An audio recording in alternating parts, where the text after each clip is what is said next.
दे साहित्य के तिहार। जय जोहार, जय जोहार यशवंत भैया, जय जोहार। जय जोहार गुरुदेव। देखिए बहुत अच्छा लग रहा है और छत्तीसगढ़ राज्य ने साहित्य उत्सव को आयोजित किया है, ये बात और भी हर्ष की, क्योंकि यहाँ के आंचलिक साहित्यकार और देश के साहित्यकार दोनों का यहाँ पर वैसा संगम हो रहा है जैसे कि जो है गंगा और यमुना का संगम होता है, इस तरीके का आप मान लें। मोर छत्तीसगढ़ महतारी, मोर छत्तीसगढ़ महतारी, रायपुर साहित्य महोत्सव। ऐसे देश के कोना कोना में घूमे हूँ, लेकिन जो टाइप के हम लोग साहित्य देखे मिला थे हमारे छत्तीसगढ़ में, मैं प्रॉपर तो छत्तीसगढ़ के, लेकिन 12-15 साल से मैं पूरा भारत भ्रमण में रहा हूँ। अरे वाह। लेकिन जो मोला छत्तीसगढ़ में देखे मिला थे, देखिए साहित्य किसी कोई भी विधा किसी रूप में कहीं पे भी आयोजित हो, समाज को प्रभावित करती, वर्ग को प्रभावित करती ही है, इसलिए ऐसा उत्सव तो होते रहना चाहिए। लिखता हूँ, कविता लिखता हूँ, नाटक लिखता हूँ, फिर ऐसा मंच कबू नहीं मिले भैया। ये तो बड़ा बहुत खुशखबरी के बाद हमार छत्तीसगढ़ की तस्वीर बदल रही है, साथ में बस्तर की तस्वीर बदल रही है। काफी लिखते पढ़ते हैं बस्तर के बारे में, क्या कहेंगे नील? मोर संग चलाओ जी, मोर संग चलाओगा, मोर गिरे परे अपटे मन, औ परे डरे मन के मन, मोर संग चलाओ जी, मोर संग चलोगा। जय जोहार भैया। याद करके एकदम आपके रोंगटा खड़े हुए इस जगह। नमस्कार, जय जोहार, जय छत्तीसगढ़। साहित्य के महाकुंभ में आप मन के स्वागत है। साहित्य के महाकुंभ के मतलब ये है कि साहित्य उत्सव रायपुर के पुरखौती मुक्तांगन में हुआ थे। मोर संग में हावे ऐसन गुरुजी जेला सुन के आप मना गदगद हो जाओ, एनर्जी से एकदम लबरेज हो जाओ। गुरुदेव प्रणाम, जय हिंद, जय जोहार। जय जोहार। छत्तीसगढ़ में हुआ थे साहित्य के तिहार। जय जोहार, जय जोहार यशवंत भैया, जय जोहार। जय जोहार गुरुदेव। पहले अपन परिचय दे दो, नाम बता दो, ताकि लोग जाने कि गुरुदेव इतना एनर्जेटिक कौन है। मैं हेमधर साहू, शासकीय उच्चतर माध्यमिक विद्यालय दशरंगपुर में व्याख्यातक पद में पदस्थ हूँ भैया। लिखता हूँ, कविता लिखता हूँ, नाटक लिखता हूँ, फिर ऐसा मंच कबू नहीं मिले भैया। ये तो बड़ा बहुत खुशखबरी के बाद हमार विष्णुदेव साय सरकार साहित्य के बारे में सोचिस, साहित्यकार के बारे में सोचिस, उनला ऐसा प्लेटफॉर्म दे के बारे में सोचिस। यहाँ केवल छत्तीसगढ़ की नहीं, पूरा देश भर के है यशवंत भैया। 100 से ज्यादा विख्यात, ख्याति लब्ध यहाँ पर लिखना पढ़ना, वो तो घर में लिख लेते हैं भाई, कोनो सुनैया ना रहा है, अकेला सुनावन। आज भाई आप और कविता रचना है। यहाँ देखो अलग अलग पेवेलियन लगे हुए हैं, अलग अलग मंडप सजे हुए हैं, बहुत बड़े महाकुंभ है यशवंत भाई। ऐसा मैं बता दे कितना आनंद हो, कितना उत्सव में। अरे हमार लेखनी हो, हमार कविता और रचना सुनैया थी हवा है, देश विदेश ले आए भाई। सुना दो बढ़िया छत्तीसगढ़ी वाले का। छत्तीसगढ़ी वाले में का सुनाओ यशवंत भाई? आप लोग 17 लाख सब्सक्राइबर बन देखी। अच्छा जी।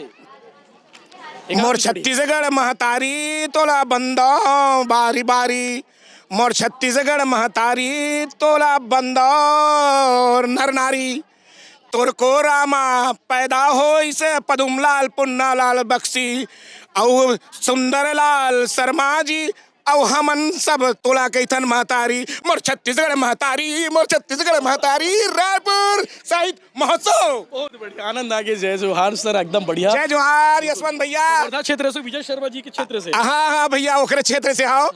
लेकिन मोला अच्छा मोला अच्छा का लगी इस बता हो यशवंत भैया। साहित्यकार मल्ला पूछ परख करिस ना ए विष्णुदेव साय सरकार काबर ऐसा महाकुंभ देश भर में मैं सुने नहीं रहा हूँ।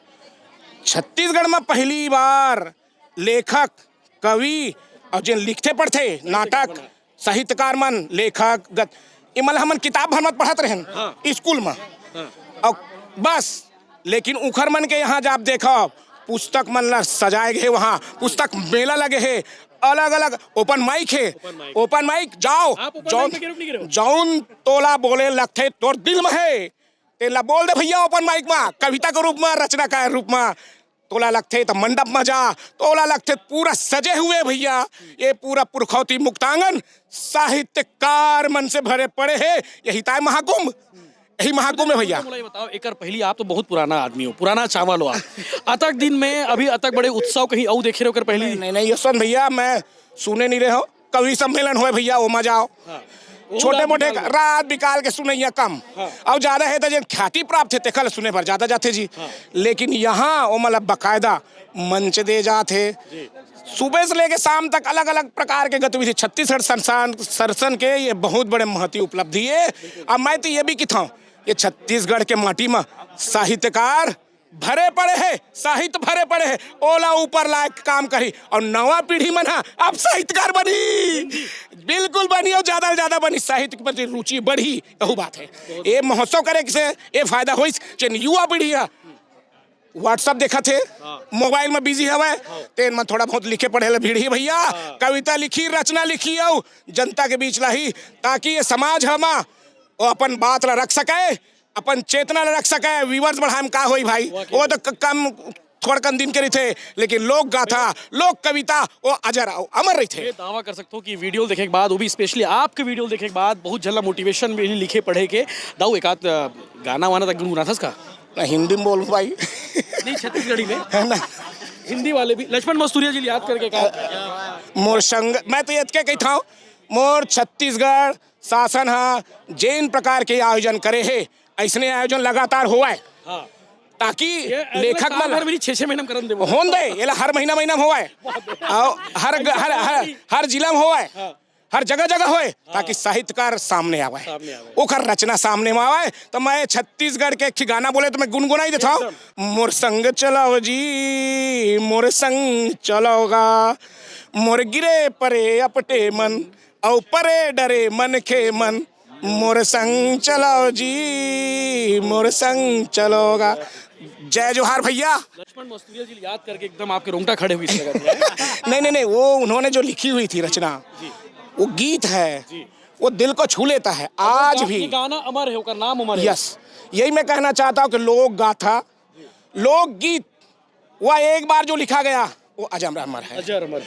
और जो आज जो गीतें आ रही हैं, कविताएं लिख रहे हैं, वो तो केवल क्षणिक रहते हैं भैया, थोड़ा सा व्यूज बढ़ा उसके बाद खत्म, तो उसके उनकी लाइफ नहीं होती। पर जो लोक गीत है, चाहे आप छत्तीसगढ़ी का जितने भी उठाकर देखेंगे, त्योहार पर जन्म से लेकर मरण तक जितनी भी रचनाएं होती है वो अजर अमर है। और यशवंत भैया आपको बहुत बहुत धन्यवाद, आपने साहित्य को ऊंचाई देने के लिए मुझसे बात की और सारे साहित्यकारों को इस तरह से मैं समर्पित। सबसे गुठिया वो हाँ, जब मोल हला गुठियाना है और आप ला साहित्य ला आगू बढ़ाना है। बिल्कुल बिल्कुल। आप भिलाई टाइम देखते हो? नहीं, बिल्कुल देखता हूँ भैया, आपका मैं हर चैनल हर न्यूज़ वो देखता ही हूँ, खास तौर से ये क्या नाम है जी, धनेश की आराधना में ऐसे करके फोटो खिंचा रहे भाई, ओला तो मैं एकदम एमत दिल में बसा ले हूँ, अभी चभी बातें हैं।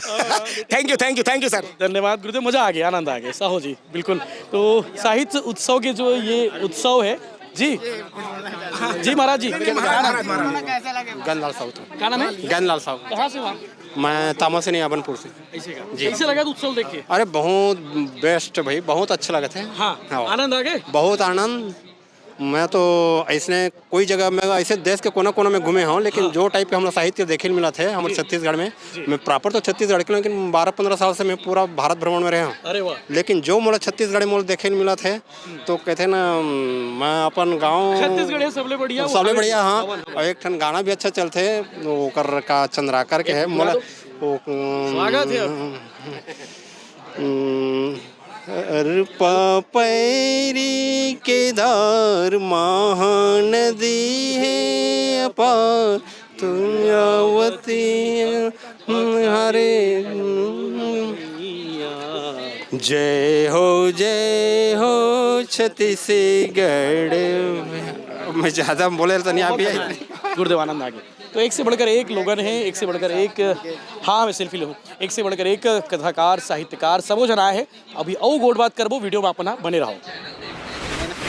हमारे साथ पूर्व मंत्री अजय चंद्राकर जी है, बातचीत करते हैं। सर कैसा आनंद है उत्सव है, साहित्य उत्सव में? अभी तो मैं बस एंटर किया। लोगों के चेहरे में मुस्कान देख के बता पाओगे आप?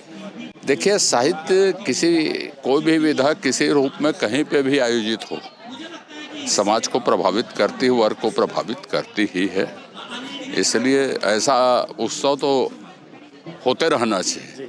सर आज की युवा पीढ़ी किताब नहीं पढ़ती है, आप भी किताब पढ़ते हैं और रेगुलर पढ़ते हैं, इसलिए आपके जो ज्ञान का भंडार अतः है जी। ना तो ज्ञान का भंडार ना तो कुछ, बस सीखते रहना है। यहाँ आते हैं तो रोज सीखते हैं, ऐसी जगहों में जाते हैं तो सीखते हैं, सीखते रहना ही जीवन है। अपना अनुभव एक शेयर कर दिया। आखिरी किताब आपने कौन सी पढ़ी है? अभी पढ़ रहे होंगे। आखिरी किताब मैं अभी पढ़ रहा था, ईमानदारी से बताऊं तो ईमानदारी से महात्मा गांधी की आत्मकथा को पढ़े। दूसरा भी देवदत्त पटनायक की एक किताब शुरू की है, 2-3 किताब लाया, अभी भी एक देवदत्त पटनायक की किताब खरीदी है मैंने। मैथोलॉजी ज़्यादा पढ़ते हैं? नहीं, मैथोलॉजी पार्ट है, वो तो अपनी संस्कृति सनातन का अंग है, उसको तो जानना ही चाहिए। तो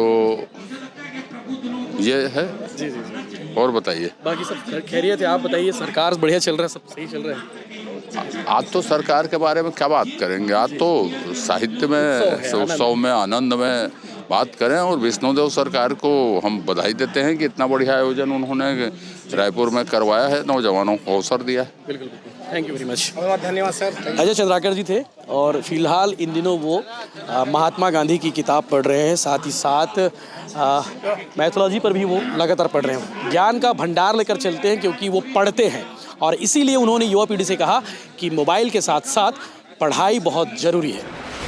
हमारे साथ देश के वरिष्ठ पत्रकार राजीव रंजन जी हैं और बस्तर के काफ़ी जाने माने पत्रकार भी हैं, काफ़ी जानते हैं बस्तर को, और साहित्य उत्सव में मौजूद है। सर से बात करते हैं। सर, कैसा आनंद उत्सव है साहित्य उत्सव में? देखिए, बहुत अच्छा लग रहा है, और छत्तीसगढ़ राज्य ने साहित्य उत्सव को आयोजित किया है, ये बात और भी हर्ष की, क्योंकि यहाँ के आंचलिक साहित्यकार और देश के साहित्यकार दोनों का यहाँ पर वैसा संगम हो रहा है जैसे कि जो है गंगा और यमुना का संगम होता है, इस तरीके का आप मान लें। तो इससे क्या होता है कि जो आंचलिक साहित्यकार है वो ये जान पाता है कि देश में क्या लिखा जा रहा है, और देश का साहित्यकार ये जान पाता है कि अंचल के कौन कौन से मुद्दे महत्वपूर्ण हैं और यहाँ पर क्या महत्वपूर्ण लिखा जा रहा है। तो ये इस तरीके का जो समागम महत्वपूर्ण है। और जो चीज़ मैं यहाँ आसपास देख रहा हूँ कि युवा आ रहे हैं, छात्र आ रहे हैं, ये देख करके और भी खुशी हो रही है, क्योंकि किताबों के प्रति लोगों का मोह कम हो रहा है, ऐसा लोग मानते हैं। हाँ, ऐसा लोग मानते हैं। लेकिन जब आप पुस्तकों का उत्सव करेंगे, जब साहित्य का उत्सव करेंगे, तो लोग ये जानेंगे कि जिसके लिए उत्सव हो रहा है वो उसके मूल में क्या है, और उसके मूल में है पुस्तक। तो फिर छात्रों का, युवाओं का पुस्तकों के प्रति जो है फिर से जो है आकर्षण पैदा होगा, और इस आकर्षण को पैदा करने के लिए ऐसे साहित्य महोत्सव बहुत महत्वपूर्ण है। छत्तीसगढ़ की तस्वीर बदल रही है, साथ में बस्तर की तस्वीर बदल रही है। काफ़ी लिखते पढ़ते हैं बस्तर के बारे में, क्या कहेंगे इन दिनों? देखिए, बहुत समय से प्रतीक्षित था। मैं वो व्यक्ति हूँ जिसने जिस समय नक्सलवाद नहीं था तब का बस्तर देखा, जब नक्सलवाद आरंभ हुआ और पीक पर पहुंचा तब का बस्तर देखा, अब नक्सलवाद अस्त की तरफ है तब का बस्तर देख रहा हूँ। तो मैंने स्वर्ग देखा था, नर्क देखा, और अब अपेक्षा करता हूँ कि बस्तर जो है वो ऐसा उजला और ऐसा स्वर्णिम हो कि हम जो है उसकी प्रगति को देख करके, उसकी तरक्की को देख करके, वहाँ की शांति और आशावादिता को देख करके फिर से जो है प्रसन्नचित हो। मुझे बहुत उम्मीद है कि बस्तर जो है फिर बदलेगा और नया सवेरा आएगा वहाँ। बिल्कुल, लोग अभी भी लेकिन चिंता कर रहे हैं सर, कि उनका कहना है कि नक्सली थे तो एक जल जंगल जमीन बचा हुआ था, ऐसा लोग मानते हैं। कुछ लोग अभी हिड़मा को हीरो मान रहे थे। इन लोगों की सोच पर क्या कहेंगे? देखिए, बहुत महत्वपूर्ण प्रश्न आपने उठाया, और इसका उत्तर मैं थोड़ा सा विस्तृत दूंगा। देखिए, सबसे बड़ी बात यह है कि इस देश में सबसे अधिक जंगल कहाँ है? अरुणाचल प्रदेश में। किसने बचा कर रखे हैं? नक्सलियों तो नहीं बचाए। इस देश में तमिलनाडु में जंगल है, कर्नाटका में जंगल है, इस देश में बहुत सारे हिस्से हैं जहाँ घने जंगल है, लेकिन उनको कोई नक्सली तो नहीं बचा रहा। तो ऐसा दावा कैसे किया जा सकता है कि बस्तर के जंगलों को नक्सलियों ने बचाया है?